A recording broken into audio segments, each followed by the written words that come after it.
Code Geass is a series with a plethora of unsolved mysteries. From the origin of Geass to C's world and the collective unconscious. The unexplained are just too numerous to count. But one mystery I want to tackle today is the one concerning Suzaku. But today, I want to focus on one in particular. I want to talk about a mystery that involves one of the original anime's main characters, Suzaku. On the infamous episode 22 of Lelouch of the Rebellion, otherwise known as Bloodstained Yuffie, aside from the obvious shocking event that takes place, another thing also happens that is often ignored. C2, in that episode, hints at the notion that there might be something special about Suzaku just before the massacre happens. However, this is never revisited again for the rest of the series. In this video, I want to discuss what exactly could C2 have been referring to in regards to Suzaku being someone important. But before I continue, please take the time to like, share, comment, subscribe and click the notification bell. This is the Geass Network, the place where we discuss, theorize, and cover all things Code Geass. If you're a fan of Code Geass, then this is the place for you.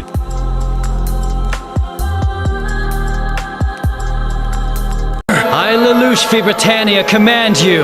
Now all of you. Subscribe now.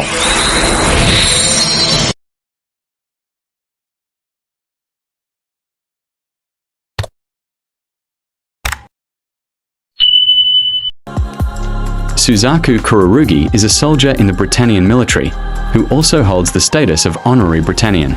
But this Honorary Britannian is different. Before the invasion of Japan by Britannia, Suzaku was the son of the former Japanese Prime Minister. He is also longtime friends with Lelouch, the former Britannian prince, and his younger sister, having stayed at the Kururuga residence during their initial visit to the island nation of Japan as their father's diplomatic tools, before the invasion. Through flashbacks seen in the original anime, we learn that the trio, Lelouch, Nunnally, and Suzaku form a strong bond in the wake of Britannia's attack. However, over time they lose contact with each other. It's only years later, when Kururugi is serving as member of the Britannian military during a supposed terrorist incident in Shinjuku, that the path of the two old friends cross paths once more. For the rest of the series, we witness Suzaku's journey in the military, from the ace pilot of the Special Corps, to being Yuffie's knight, to eventually being a member of the Knights of the Round. His whole journey, existing as a juxtaposition to Zeros. While Earl Lloyd and Miss Cecile make reference to Suzaku's exceptional analytics as a nightmare frame pilot, the series doesn't really frame this as anything supernatural or magical. Which is why when C2 alludes to a potential connection Suzaku might have to Geass, it feels out of left field. But, to try and better understand what C2 may have been trying to say, we have to go back to the events of episode 22. The incident in question takes place as Zero and Yuffie are in the princess's private transport. While the two are having a private conversation, Suzaku awaits just outside, along with several of Yuffie's security detail. Everyone at the stadium is anxious, wondering why Yuffie agreed to meet with Zero in private. When Suzaku turns away from the transport for just a moment and looks in the direction of Zero's nightmare, the Gawain, he's stunned. He notices something. Kururugi is hit with a barrage of strange Geass-related visions. C2's form takes shape on the Gawain, despite the fact that she is still inside the cockpit and hasn't exited it. It is at this moment that C2 also notices how Suzaku is the only one present that can somehow perceive her. Is it because of their brief contact at Kaminari Island? C2 murmurs to herself. Or is it, she pauses, if that's the case then. She leaves the cockpit, draws towards Suzaku, clearly determined to confirm her suspicion. What those suspicions are, we never find out. Before C2 can ask Suzaku anything, the Geass sigil on her forehead starts glowing. She falls to her knees, with her palm to head as if in pain. When Suzaku approaches her, placing his hand on her shoulder, he finds himself plunged into a realm of strange visions. Moments later, Suzaku collapsed, and that is the last of the interaction of Suzaku and C2 for that episode at least. The funny thing about all of this is that C2 never brings up what she wanted to talk to Suzaku about. When the compilation films that served as a soft reboot for the franchise came, I was surprised that that very scene was left in the movies. This, to me, indicates that Sunrise might want to revisit this subplot in a possible sequel. The studio has made it clear that they want to expand the Code Geass universe. I've referenced comments Code Geass producer, Kojiro Taniguchi, has made in the past about Lelouch of the Resurrection being phase 1 of a 10-year plan of new Code Geass content. If the plan is indeed to explore this abandoned subplot in the future, where exactly could it lead? Let's try and theorize about what C2 could have been referring to. I would assume whatever she was talking about would have to do with something related to Geass. After all, C2 is a former Geass user and a current code bearer. Logic would dictate that Suzaku's supposed specialness would be connected to the power of Geass, and that's what C2 must have sensed.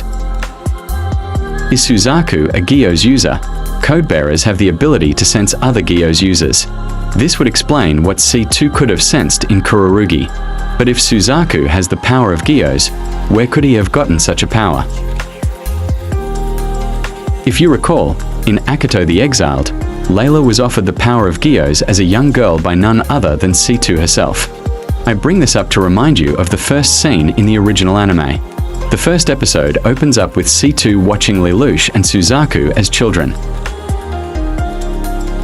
Perhaps C2 might have imbued Suzaku with Geass. Maybe his power took longer than usual to manifest, similar again to Layla. And if this is true, Suzaku being a Geass user, what would that power be? Another possibility is the fact that C2's contract with Lelouch not only forms a magical connection between them, but this also allows C2 to have a sort of adjacent connection to people close to Lelouch. We see this adjacent bond come into play during the final episode of the original anime, where C2 is able to sense when Nunnally is kidnapped by V2. Maybe that's what she was sensing, but for some reason, I doubt it. One last thing worth considering would have to be the order Lelouch had given Suzaku, compelling him to cease his attempt to capture Zero in Shikane Island, instead telling him to live. Later in the second season, we see Suzaku use this order to live as a weapon on the battlefield.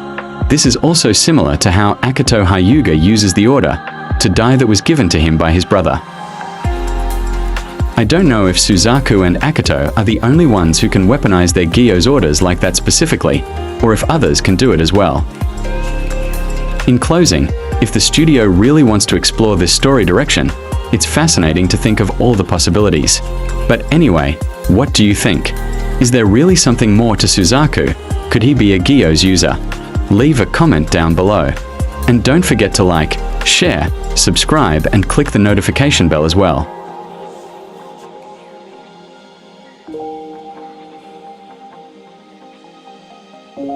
I, Lelouch v. Britannia, command you. Now all of you. Subscribe now.